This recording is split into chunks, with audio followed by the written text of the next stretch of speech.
Bacteria, infections, and germs surround the human being, creating and destroying life. Bacteria is the basis for many epidemics seen throughout history in the expansive world. However, bacteria can also be a useful substance for the human body by nourishing and helping bodily systems work more efficiently. Throughout the centuries, scientists have found ways to fight off deadly bacteria using antibiotics and utilizing the assisting bacteria.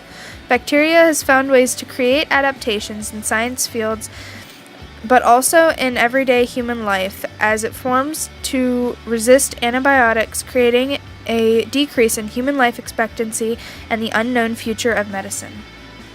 To begin, the Civil War in American history was the start of the new medicine revolution. During this time, many soldiers suffered from various diseases such as dysentery, typhoid, and pneumonia. Dysentery was a fatal illness that caused around 50,000 deaths in the Confederate Army and 45,000 deaths in the Union Army. It was the most deadly and prevalent of the diseases. The bacteria responsible for dysentery is called Shigella and is most common in the U.S. and West Europe. There is also amoebic dysentery, which, unlike the other versions of the illness, is caused by Entomoeba histolytica, a type of amoeba. This amoeba is more common in the tropics. It continually shifts shape and is classified as a protozoa, or single-celled. In addition to this, there is typhoid fever, which is caused by Salmonella typhi. It can also be caused by Salmonella paratyphi, a bacteria that can cause a less severe type of the illness. During the Civil War, typhoid killed around 90,000 soldiers due to the contamination of food and water. Pneumonia was another disease that caused a dramatic drop in the soldiers' population. It is caused by the bacteria Streptococcus pneumoniae. This illness generally affects those who have a weakened immune system or who have been wounded. Those in the Civil War often obtained pneumonia due to injuries in battle and sickness that was spread from soldier to soldier due to lack of sanitation. Since there were many deaths due to disease and wounds, an organization was formed to help decrease the likelihood of deaths and prevent the spread of disease. This group was called the Army Medical Corps. They began with only 115 members who were trained in medical practices, but this number eventually depleted due to the fact that the soldiers were of the Southern descent and beliefs. This caused about 27 of them to resign from the Corps to serve the Confederacy after the beginning of the Civil War, and 3 of which resigning from the practice entirely.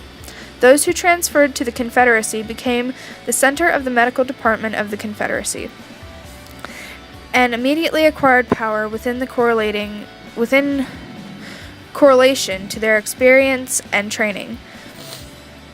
Though they were trained as well as they could have been, these bacterial diseases still contributed largely to the total fatalities.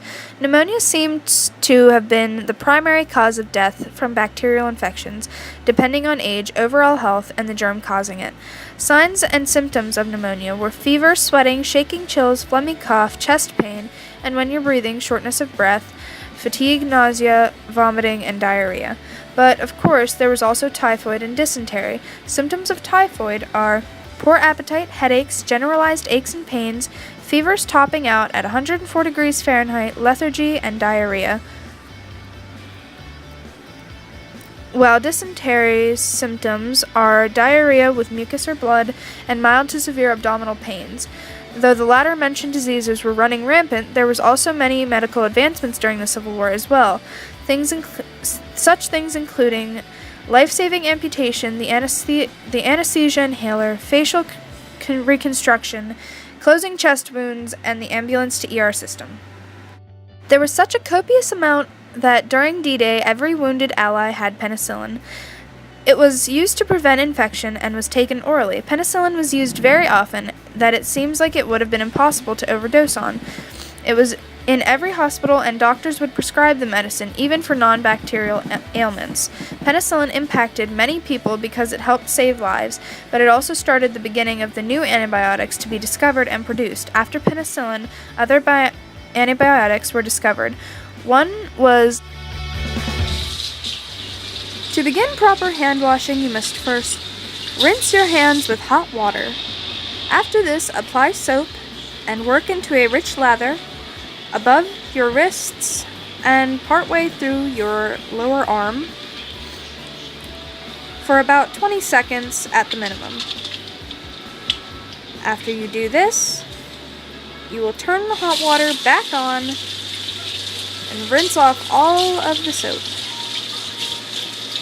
After you rinse off all of the soap, be sure that your hands are completely clean, and then either pat dry or air dry your hands and arms.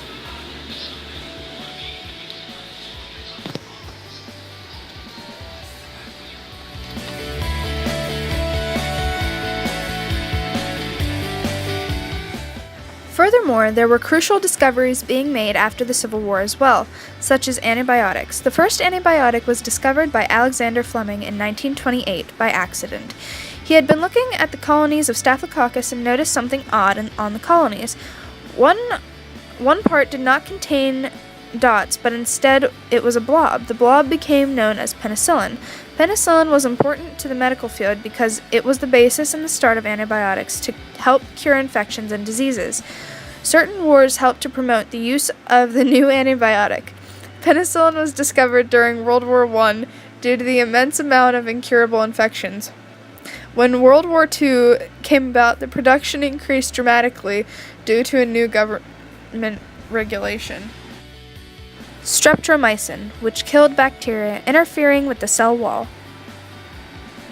Moreover, with new antibiotics being invented, hygiene became a part of the medical practice. Hygiene began in 1843 when a doctor proposed that hand washing could help fight off bacteria and stop childbed fever. Many physicians did not believe him and his idea. Later on, in 1910, Josephine Baker started a hygiene program in New York to help with children's hygiene. Hand washing is important in reducing bacteria and viral infections because it helps to kill and reduce germs that may have been on someone's hands.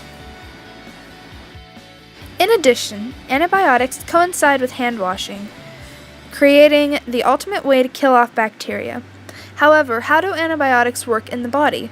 When antibiotics enter the body, they cause the cell wall to disintegrate, which allows to stop bacteria. Antibiotics are important in lives today because they inhibit the growth of bacteria and infections, which saves lives.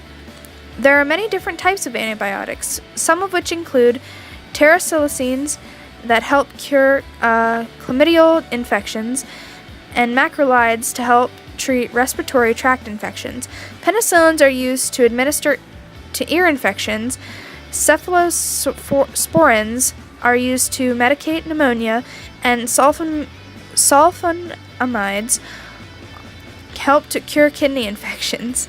To help prevent bacterial infections, people can take caution by washing their hands properly, handling water and food properly, and also living in a clean environment.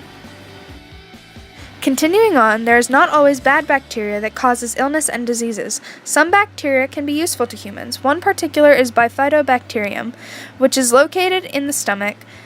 These bacteria help to repair ulcers that are created by another bacteria, known as the Helicobacter pylori. Lactobacillus acidophilus resides in the intestines, where it helps in the process of food digestion. Another type of useful bacteria is found in food such as yogurt and cheese. It is called Streptococcus thermophilus, which helps with abdominal pain and digestion. In some cases, one can live without good bacteria, but there are some that are vital to someone's health. One is Lactobacillus because it helps to aid in food digestion. Furthermore, antibiotics have downfalls that can cause more problems when trying to cure certain types of illness. Antibiotic resistance is when bacteria changes and reduces the ability of the drugs to cure or prevent infections. People should be concerned about antibiotic resistance because bacteria that is susceptible can quickly spread to family members, co-workers, schoolmates, and can affect a large community. This then causes the infection to become even more difficult to cure, and it is very costly. Bacteria is becoming resistant to antibiotics because bacteria can adjust differently, making the antibiotic not work properly.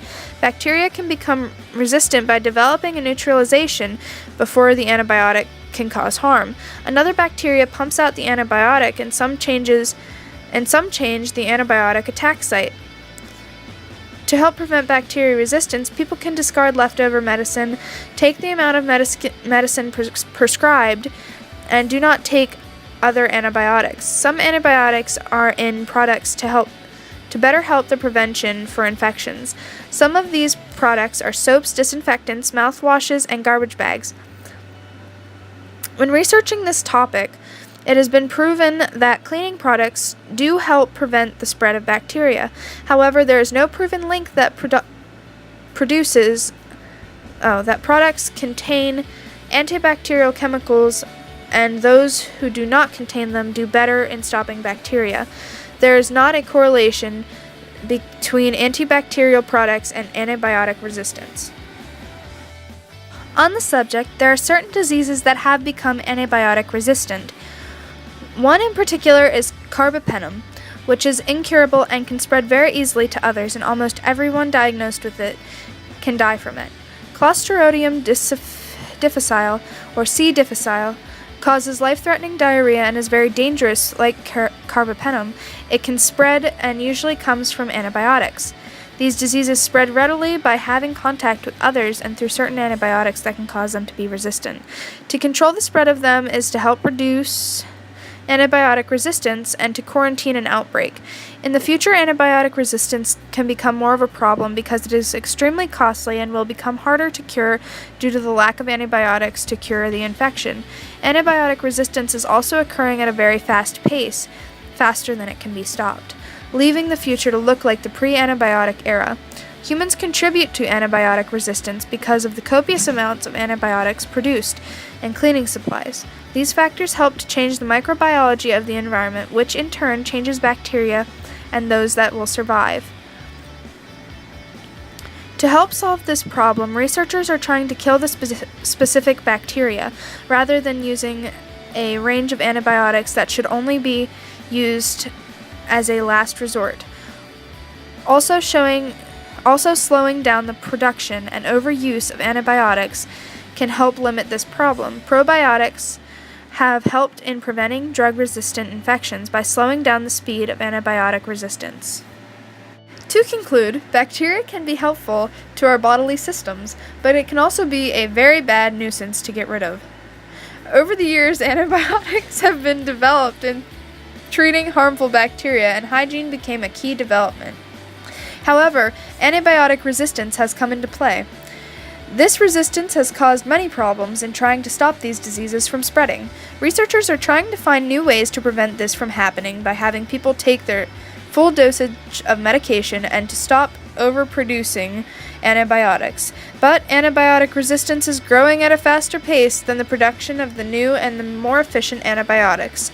In the future, could we be entering the pre-antibiotic era again?